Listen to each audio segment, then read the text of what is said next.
their responsibility with respect to Srebrenica. As was mentioned,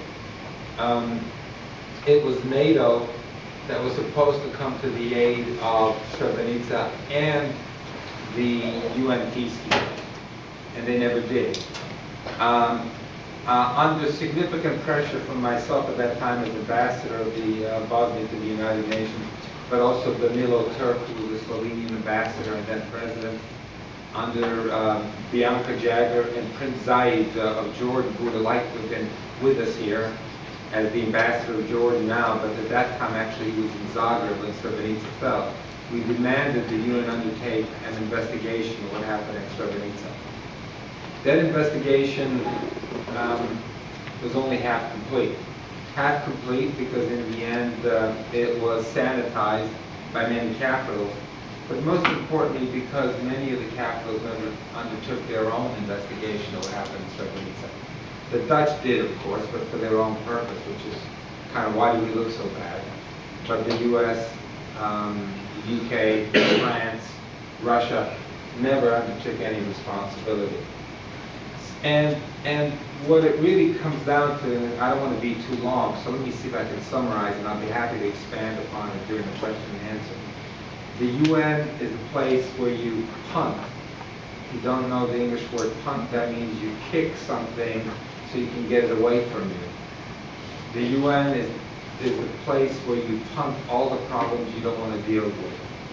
So that meant that not only was Bosnia punted to the UN, because Washington and Paris and London and Moscow and Beijing and several others didn't want to deal with it, but in effect the whole safe area was a big punt. And when it came time to actually grab the ball, when Mladic was about to attack, everyone ran away from the ball and said, go for it, Mladic, go for it, Milosevic. And in fact, I use the word run away, it was actually a designed betrayal, because Srebrenica, Zetra, and Garza, these are three enclaves in eastern Bosnia, where, as one would say, 3 fingers of territory into what the Serbian ultranationalists had hoped to make into a Serb state that ultimately would join with Serbia. And after the United States and others had put a map that was supposed to be the final map in front of all the participants, and the Serbian parties rejected it, then they tried to come back to us for almost half a year to make some sort of territorial exchange. I, as foreign minister at that time, refused. I believe every Bosnian official refused.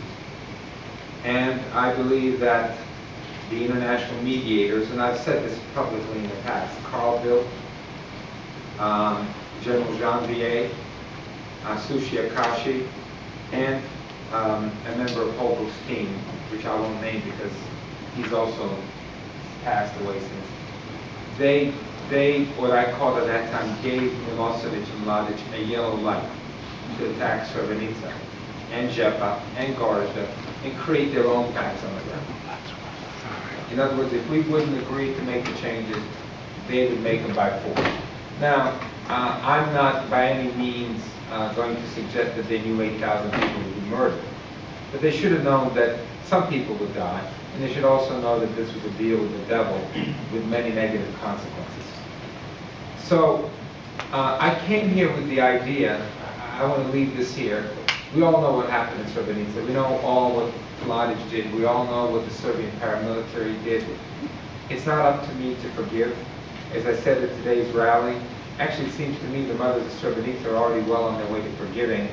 To cite Gandhi, as he put it, forgiveness is not for the weak. Forgiveness is for the strong. And these victims have already come to grasp that. And they've made all sorts of associations with the families of Serbs and Croats and others who have been killed during the war as a sign of solidarity, and I'm sure as a sign of forgiveness.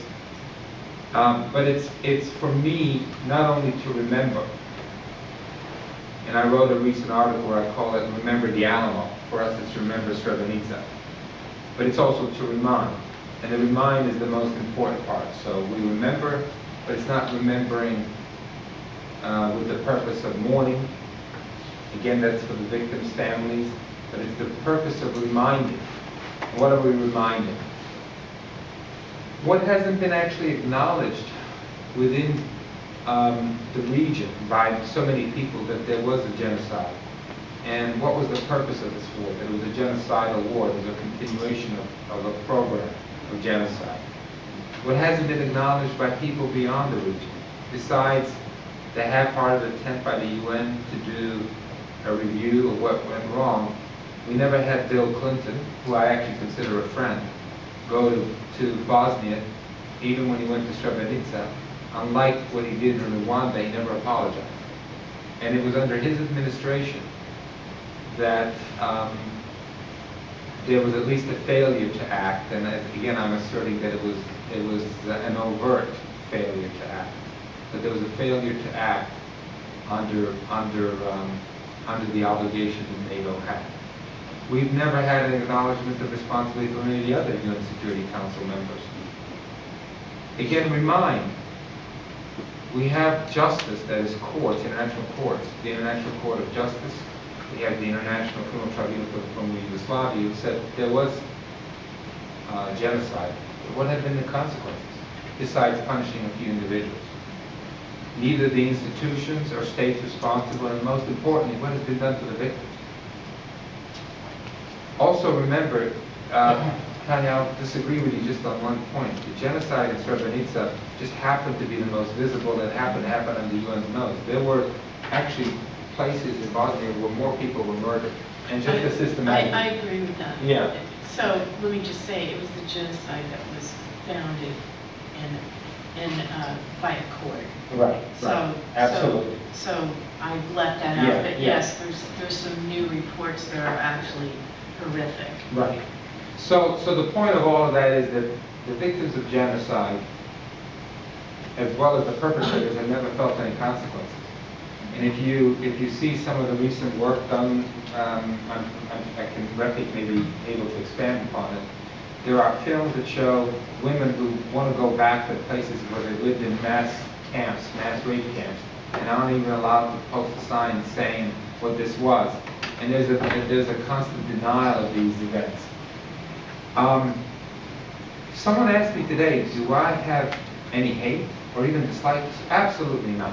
Absolutely not. In fact, I think some of the bravest people we've seen during this conflict and that appeared beyond the conflict, heaven serves. Natasha Kandic, Sonia Deserta. Without them, we wouldn't know half the stuff that we know. They're the ones who brought out, for example, that video about the scorpions of the murder of those young men.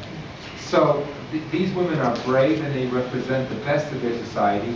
I suspect they like Bosnia, but I also suspect they like Serbia better, and they're doing it because they know it's important for their society, for the cleansing of the wrongs done in their name and the name of their societies. But going beyond again Serbia, going again beyond Bosnia, going beyond Montenegro, the question really is, what are the consequences that in any way have been adopted in Washington or the other key capitals to right the wrong? When there was an effort recently to create a special zone for Srebrenica, a special status like we had for Brčko, which was very successful in creating a multi-ethnic state. The U.S. was one of the parties that stood most against it. And now, when I look at events, I'm saying we have the International Criminal Tribunal leaving office. It has left a legacy, to some extent a mixed legacy, I think, especially in the last few rulings. And one of the reasons I asked Ambassador Wenweser and Bill Pace to come here is, will Bosnia be able to look, for example, to the International Criminal Court for salvation? Because I hate to say to everyone, Srebrenica is not resolved. Crimes are being perpetuated there. In effect, it's a continuation of the crime of genocide. They may be, we can view them as old crimes or new crimes. But what happens once the International Criminal Tribunal goes out of business? And one of the reasons that I speak of the International Criminal Court with greater hope is that in the end, I think we all recognize that the International Criminal Tribunal for the former Yugoslavia was imperfect, because its funding and evidence depended very much on the big powers, while the International Criminal Court at least has a greater degree of independence. And I must commend both Bill and Christian here for their efforts to not only see the tribunal happen, which we think has happened much quicker than many of us hope, but because the tribunal, the International Criminal Court, is an independent court to a large degree. But then, of course, the International Criminal Court owes very much its legacy to Bosnia and Herzegovina and to what happened in Srebrenica, because in effect that was the spur that we needed to have justice as part of any resolution, as part of any reconciliation, as part of any lasting peace. So let me leave it with that. I'll be happy to expand upon this a little more. Thanks. Well, indeed, before I give the floor and the board to Ambassador Wenweser, I would just like to mention, as Ambassador Sacirbey said, it's very important for the victims from the point of view of victims that in the process of reconciliation, victims to hear that somebody is really asking them to reconcile, to forgive. Unfortunately, beside politically declarative statements from the policymakers in Belgrade, I haven't heard so far that it's really a part of process that is going on in this way. So, beside that intervention, Ambassador Wenweser, please. Thank you very much. Well, it's good to be here.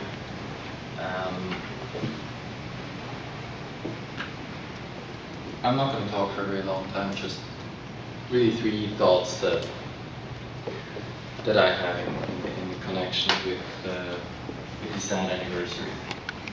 The first is I actually met Mo pretty much, certainly in the context of the war in Bosnia, but the first time we spent many hours together was when we talked about the Srebrenica report that the Secretariat of the United Nations was put under pressure to produce. I think it's fair to say that there was not an initiative of the UN to produce a report. I guess understandable up to a point because it's a difficult story to tell for the UN.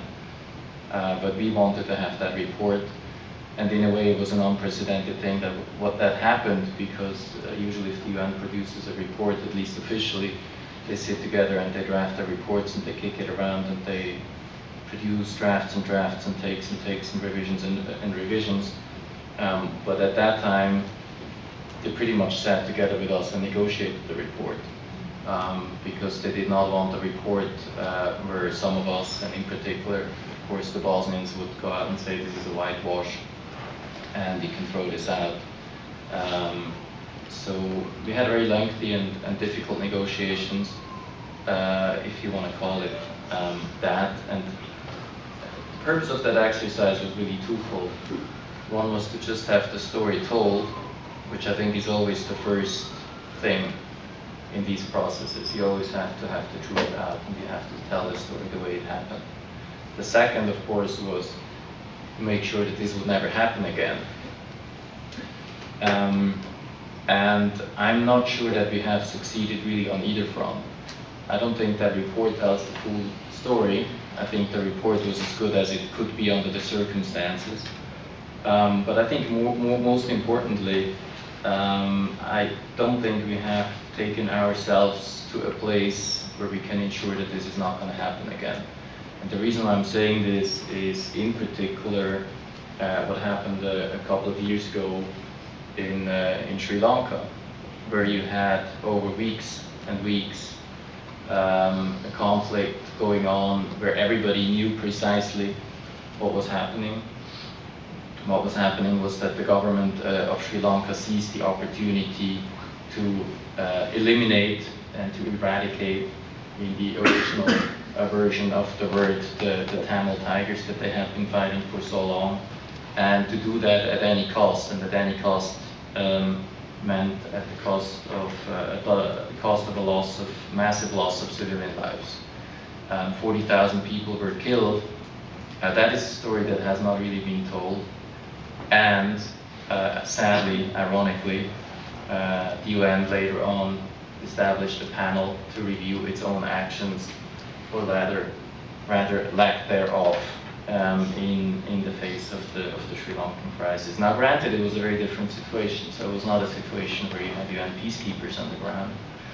It was not a situation where you had an official UN, what the UN calls a mission on the ground. You certainly had a UN presence, but the people there were people that were doing development work and humanitarian assistance.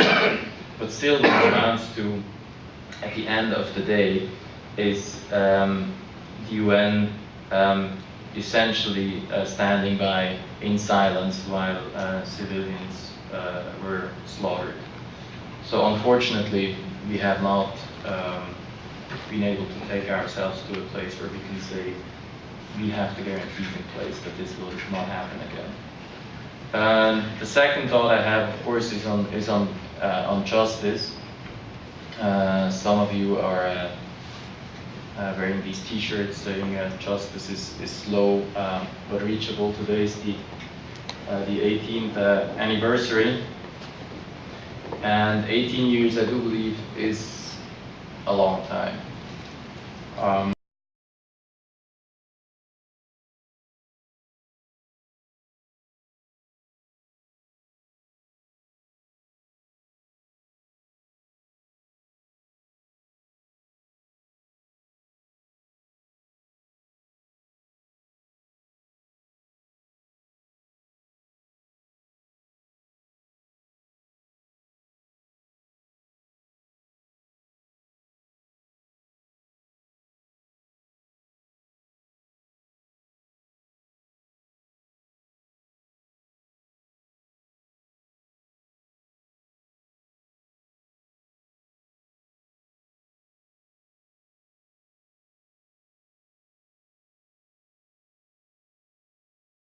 We have to deal with our future and with our present. And I think that is the risk in these delays. I think that is the problem in having justice delivered so slowly. But now in the case of Srebrenica, why is it taking so long? And I think that's an important conversation to have, because the ICTY, that tribunal that has come under much criticism lately, and I share much of that, I have to say, certainly is slow in its judicial proceedings, while there are reasons for that. But I think the really massive delays, the fact that we're sitting here 18 years later and the trials against Mladic and Karadzic are still going on, is simply the delay in arresting them. And we all know that it would have been possible to arrest these two people in particular much earlier, and that it was very well known, at least at times, where they were, and there was no political will to arrest them. And I think that is an important lesson to take with us, together with the recognition that it may take a long time, but that is should never be a reason to say we have to stop the effort, or we have to drop the undertaking. And the third is clearly for me that Srebrenica illustrates that an institution, or the institution that is the International Criminal Court, is so sorely needed. You know, I think it's it's a sad fact in a way that it took the war in Bosnia and it took the genocide in Rwanda for the Security Council to establish international tribunals. Had the response of the UN not been so completely inadequate in all other respects, I think the Security Council would not have established those tribunals. It was so clear that the UN response to the crisis in Yugoslavia was inadequate that at some point they decided, oh, let's establish a tribunal. That's a good thing. It could be a good thing. And it's also something that kind of buys time.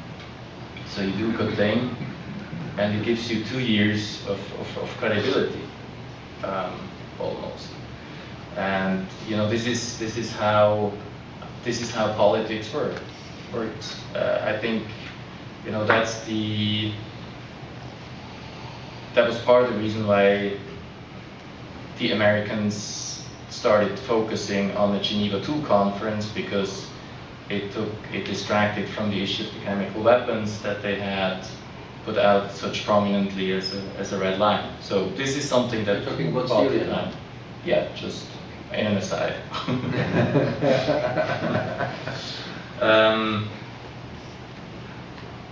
But those two tribunals never would have been established without these two genocides.